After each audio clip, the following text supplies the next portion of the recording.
What's going on, everybody? Jhow here, and one of the most common questions that I get is, hey, that Marauder's build is nice, I would love to play it, but I don't have the gear, what can I run until then? Now, I'm going to show you guys a build that no matter if you're Paragon 1 or Paragon 400 and you just leveled your Demon Hunter up to level 70, this build will get you going and probably clearing the content probably a little bit easier than, say, if you're just kind of putting stuff together, which is pretty much all you do when you hit level 70. You just kind of go with what works, and that's why they only unlock certain skills along the way, so you can get to know the different skills. Now I'm going to go over the skills and exactly why they're going to work for you. Then I'm going to go over some pieces of gear that might get you started from a fresh 70s perspective, and from somebody who might have some crafting materials and be able to craft himself a little bit better gear. Now for the build, we're going to be using Evasive Fire with Focus, Cluster Arrow with Maelstrom, Vault with Tumble, Vengeance with Seethe, Preparation with Punishment, Companion with Wolf Companion, and for your passives, Night Stalker, Perfectionist, Awareness, and Ballistics. Now, the whole thought process here is pretty similar to a Marauder's build in general. It's also, for those of you that have been around a while, pretty familiar with old school Demon Hunter playing before the Sentries kind of came in and took over. Now, Evasive Fire with Focus. This is a hatred builder which allows you to use the stronger skills. And you're going to see that this one, and we're running with a cold build because we're kind of keeping a theme, so if you're gearing up. And I'm going to do a separate video as far as gear optimization goes, so be on the lookout for that. I'll put a link in the description when that video is up, and we'll have you take a look at that so you get an idea on how you want to gear your character. Now, a hatred builder is obviously your main resource that you're spending. So Evasive Fire with Focus, instead of backflipping, you're going to increase hatred generated by 7. Another good option here is Entangling Shot with Justice is Served. Those are really good hatred builders there, and they work really well when you're trying to get that back. Now, to be able to spend your hatred, Cluster Arrow with Maelstrom. And I'm going with Maelstrom simply because if you're freshly geared or you're just hitting 70, you're probably going to want to stay alive as well as do damage, and this does a little bit of both. Loaded for Bear does a little bit more damage, but I think overall the effectiveness will probably work a little better. And you'll see there, instead of releasing grenades, release up to 5 rockets at nearby enemies that each deal 450% weapon damage as cold. And then you see you gain 1% life per enemy hit. And that's great because you're doing a fair amount of damage, plus you're getting health back, which is vitally important when you're trying to work up the ranks as far as difficulty goes. Vault with Tumble. Tumble here, after using Vault, your next vault within 6 seconds has its discipline cost reduced by 50%. Now, you start to get used to this more and more. The more you play the Demon Hunter, much like most things in life, the more comfortable you get with it. And one of the things is that you're always going to try and find a way to avoid damage. Now, the best part about Vault and Discipline is simply that when you are vaulting, you see me turn purple, you don't take damage there, so if you're trying to get out of danger, that's a good way to do it. And so you have that extra few seconds there, you see the extra 5, 4 countdown there, and that's for me to be able to use it again at half cost. And once you use that, it doesn't come up again until you use it again. And this is just a really good way. I mean, if you are, really good, you can certainly use this to find a way to get from mob to mob, make stuff a little bit quicker, as opposed to just using it to get out of danger. But don't deplete yourself, because you'll probably find yourself looking for that discipline when you do run into a little bit of danger. Now here's one to where you could probably kind of choose whatever you want. We're going Vengeance with Seethe. It doesn't do a ton of damage, however, there's going to be a lot of rockets coming out of there. It's going to do quite a bit of damage. If you're really low level, it will feel like you're doing a little bit. But the other part, gain 10 hatred per second, and again, your main focus is to spend your hatred to be able to do as much damage as possible, and the way to get that back is to simply use your hatred builder or some other skills, and in this case you could use Vengeance with Seethe, and there you can see that we're getting quite a bit of hatred back at one time, so we're going to show you how that all works.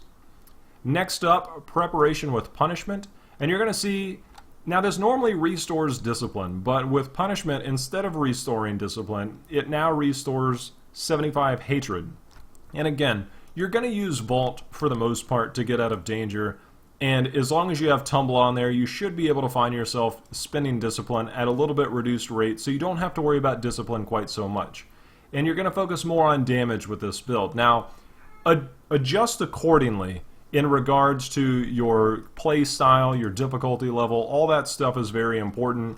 Work your way up the ranks as far as difficulty goes as needed. I'm in Torment 1, and here are our stats. I've completely removed all of our Paragon Points. I've stripped us down to, we do have some legendaries here, but you'll find that getting to 420,000 damage and 2.5 million toughness might not be that difficult when you're first starting out and gearing up.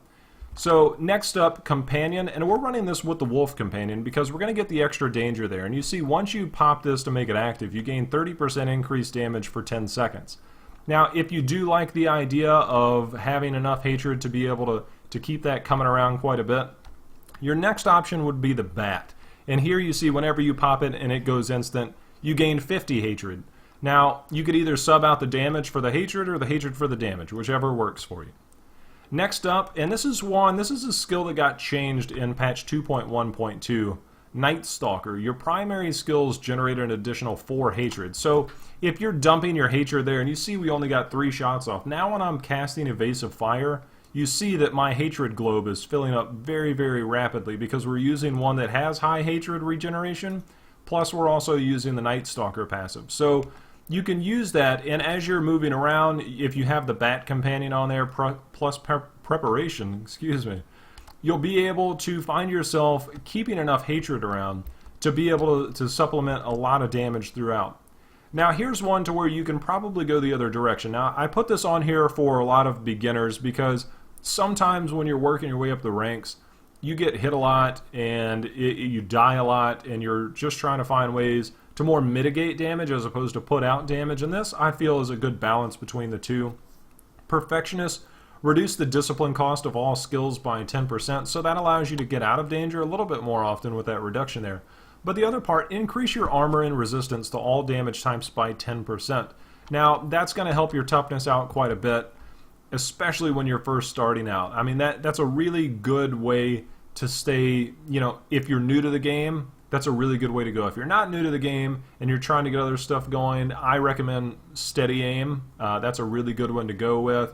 There's a lot of different things you can go with there.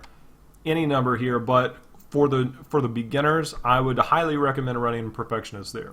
Same as Awareness. Now this is one to where no matter what difficulty level you're on, you're going to use Awareness. Now playing a Demon Hunter, they've done a little bit to upgrade the toughness, but as a Demon Hunter, you are guaranteed to probably be the first one in the party to die. It's just the way it works. Demon Hunters they're the weakest class in the game, and as much as they've done, I still find, no matter what, Wizard, Witch Doctor, whatever I play, the Demon Hunter still tends to die the fastest. And this pretty much gives you an extra life. Whenever you receive fatal damage, you instead vanish for 2 seconds and regenerate 50% of max life. So if you're not used to playing the Demon Hunter and you find yourself taking more damage, you can mitigate it here, and if you find you're still taking damage, this gives you a chance to say, oops, I died, but you have 2 seconds to kind of move out of there, and you technically don't die. So, and if this happens, this actually comes back around every 60 seconds, which is pretty nice. So it's a good thing to keep in mind when you are using that you can be forgiven just a little bit. Next up, Ballistics. Increase damage of rockets by 100%. And we use this strictly because we're going back to Cluster Arrow with Maelstrom. And you'll see fire a Cluster Arrow that explodes, and then it shoots out rockets, up to 5 rockets at nearby enemies for 450% weapon damage. So you're going to do quite a bit more damage by running Ballistics there when you do use Cluster Arrow with Maelstrom. So that's kind of the summary of the skills. If you're brand new to level 70, if you're brand new to the game and you're not Paragon anything, this will probably work really well for you. A couple other options: instead of Vengeance with Seethe, you can easily run Marked for Death and run any number here. Contagion is really good if you plan on killing a lot of stuff, if the density is nice, and I mean density in terms of monster density, there's a lot there. Mortal Enemy, that gives you hatred back. That's more for single target damage. There's a couple things you can do there, but I would recommend, just for right now, running that until you get a little bit more gear and get a little bit more of an idea on what you want to run. Now, we're going to go ahead and move on to some of the gear. Now, if you are playing other classes, and you just switched over to the Demon Hunter and you have some crafting materials, we'll go over that real quick. You can pretty much roll anything you want. If you've been playing, you should be fairly familiar with some of the gear. Things that are always good to run: Aughilds, running bracers, Reaper's Wraps as your bracers.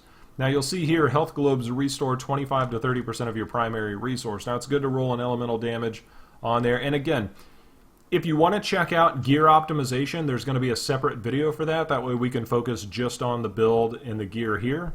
Optimization will be in a separate video, and so keep an eye out for that.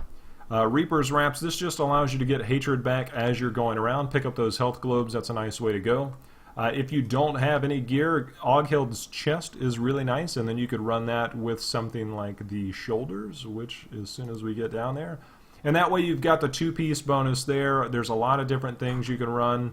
Aughild's helm, and there you have the 3-piece bonus. That gives you reduced damage from elites, increased damage against elites, and then it reduces damage from both ranged and melee attacks. That's kind of a good set to start with.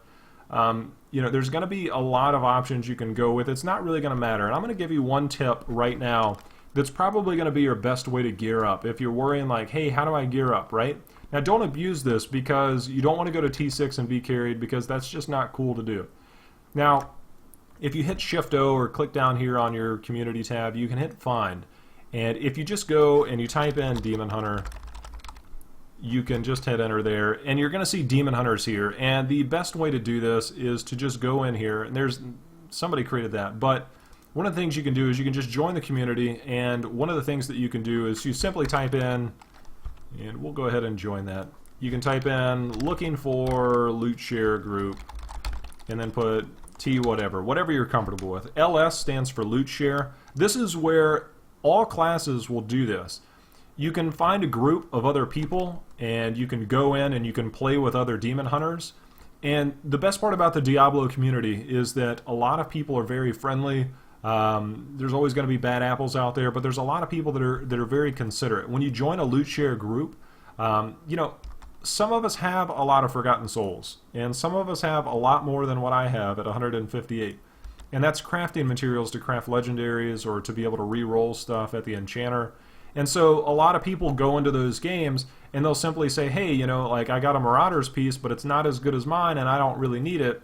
And they'll throw it on the ground, and hey, guess what? So long as you were in the game when that dropped for them, you can go over and pick it up, and now all of a sudden, hey, I've got a Marauder's piece. Now, not only are you getting a chance for your own drops, but you're also getting a chance on other people that don't necessarily need theirs. And that's just a good way for people to share what they get, share their loot, and it's just a really neat thing about the Diablo community to be able to find that. And you can find that for all classes. You go in there, you look for loot sharing groups, or you can post that you're looking for one, and you'll find a lot of good players like that. Now, as far as any of your other gear, as far as starter gear goes, you know, anything, and we're going over this very briefly. Now, you can see I'm actually running 2 one-handers here. Now, at some point, you probably should have picked up an emerald or 2. The emerald is the main one for the Demon Hunter. You put that in your weapon here, and you're going to see I'm at 418,000 damage, and I got boosted up to 490 just by putting the lowest level gem in there pretty much at level 70. And you can run a quiver at level 70. You might be able to get more damage out of it based on the roll. Something like this, to where you have increased attack speed, crit hit damage, dexterity, and vitality. And then you could roll increased Fan of Knives damage over to something else. And when I say roll, I mean going to the enchanter and being able to enchant the item. Now, if you're just hitting level 70, you probably don't have a lot of crafting materials. So just kind of be on the lookout for stuff that hits the ground, stuff that has high damage. You can hit control and scroll over stuff, and you can see the range there. The max damage obviously is on the right, so the higher that is, you can see this is a pretty high roll for this one-hander. It has a socket on it, that's great. You can throw a gem in it right away. You know, it's just a really nice thing to have. This one here, if you want to roll a socket, having a socket in your weapons is very important. That's where you're going to see pretty much the biggest damage boost for any of your items that you're going to have for any of your gear. So keep that in mind when you are gearing up, that having the sockets there and being able to have dexterity or main stat on there and a socket is very important. The other stat, whether it's vitality, resource cost reduction, percent damage, percent increased attack speed, you know, those are all bonuses, and to keep that in mind. As far as the other gear goes, like I said, we're going to go over gear optimization in another video, but if you're just starting out, that's a really good way to go. If you do have Paragon Points to spend, keep this in mind that you need, when you first start out, movement speed is very important to be able to avoid stuff. Now there is a max on movement speed at 25%, so if you have any on your gear in any location, keep that in mind. And if you're not sure and you don't want to scroll over everything, you can pretty much go down and you click on your details and scroll all the way down. You'll see here 10% movement speed. We're getting that, and you can pretty much, I'm sorry, I'm running a 2-piece Marauders. Let's take that off there. I shouldn't be having that 10-piece damage there. You get the movement speed from one of your pets. So if you have Marauders 2-piece, you have all that. But you're going to go down here. I see I have no movement speed, and that actually tops out at 25%. So if you do have your companions, keep that in mind. You only have to put 15 points in there. And a good way, somebody asked me the other day, to put in 10 points at a time, you can just shift click as opposed to clicking individually. So getting that up is all the way to 25% is very important. Now, if you're running a build like this, then you might want to go max hatred next. But I would recommend, you're probably going to see more of, I guess, more of a give back from putting points into dexterity. So that's going to be important to just pretty much go there next. A lot of builds now, if you look at some of mine, putting it into max hatred actually does make more sense now. For your offense, cooldown reduction is important because you get your companion back a little quicker. You get preparation back quicker, which means you get more hatred quicker. Vengeance comes around, that's more hatred plus more damage. So those are all very important things to keep in mind. Everything else is an instant cast. So cooldown reduction for pretty much every class is going to be very important to have that on there. So cooldown reduction, very good. Crit hit damage is probably your next highest return on damage there. So you would go that next, but you're probably going to max out cooldown reduction first. And then everything else can go after that. If you don't have high crit hit chance, like 45 to 50%, you might want to put points in a crit hit chance, and then you can go ahead and put the rest into attack speed. For defense, it's also very important to keep in mind that after the change, and if you're just now coming back and you weren't aware of the change, dexterity now equals armor for demon hunters, where before it was dodge. So you don't necessarily have to put points into armor right away. Your biggest defense is going to be on resist all. So you always want to go ahead and max out your resist all no matter what when you're playing a demon hunter. And then you'll go to armor, and then I prefer life regen, although some go life, and that's perfectly fine, whatever your choice is there. The other thing, and if you're kind of slow playing your way up the ladder as far as how much damage you can take versus how much you can put out, and you don't want to just kind of rush into torment levels, you might skip life on hit, but life on hit is very important. Again, for all classes, you're pretty much going to max life on hit first. It's better, you can't do damage if you're dead, I'll put it that way. So it's good to put some in life on hit first. Then next is resource cost reduction. Area damage is nice. Keep in mind that area damage is only a 20% chance to actually do that percentage of the damage. So you only have a 1 in 5 chance when you actually do shoot to do any amount of damage as far as area damage goes. And you're going to get your biggest gain from resource cost reduction by simply putting out more damage by not having to spend as much in the way of resources. So that is the build as far as getting started. If you're a fresh level 70 Demon Hunter, whether you're Paragon 1 or Paragon 200, this is probably going to get you a very good start. Like I said, keep in mind that loot share groups are very important in the class channels. Demon Hunter channel, all you got to say is you're looking for a loot share group, or LS if you're looking for it. So it's important to keep that in mind when you are gearing up, if you like playing with other Demon Hunters, or just going to a public game and farm your way up there. Crafting stuff, again, we're going to go over gear optimization and some of your chances there. If you've been playing the game and you have other characters out there, you can craft legendary items, and now in 2.1.2 you can actually craft ancient items, and Arcane Barb is a very good start. It's a very, very strong two-hander. So keep that in mind if you are already, if you've already been playing and you're just now switching over to Demon Hunter, but you got some resources to spend. So we'll go over some best-in-slot gear. We'll go over some gear optimization for some of the builds. So feel free to check that video out as well. We've also got some other information as far as how to gear your followers and what they can do for you. So those are also on the channel if you want to check out those. and just start to kind of optimize your character, optimize everything about it. We're going to have resources for all that. A lot of that's already up, so feel free to check that out. If you have any questions regarding the build or maybe some possibilities that you've noticed when you're running, leave those in the comments below. I'll do my best to answer anything that you guys have regarding the Demon Hunter and what goes on and what you need to work on. We're going to be working on other classes as well, so if you haven't subscribed and you're interested in checking out some other builds or other classes, feel free to do that. We're going to have plenty of other random Diablo content as well, just for fun. We do like to have a good time from time to time. So, like I said, be on the lookout for more videos regarding getting started on level 70 and some of the optimization you want to go, and best in slot items. So I appreciate you guys watching. Like I said, if you have any questions, leave them below. As always, happy hunting. We'll see you next time.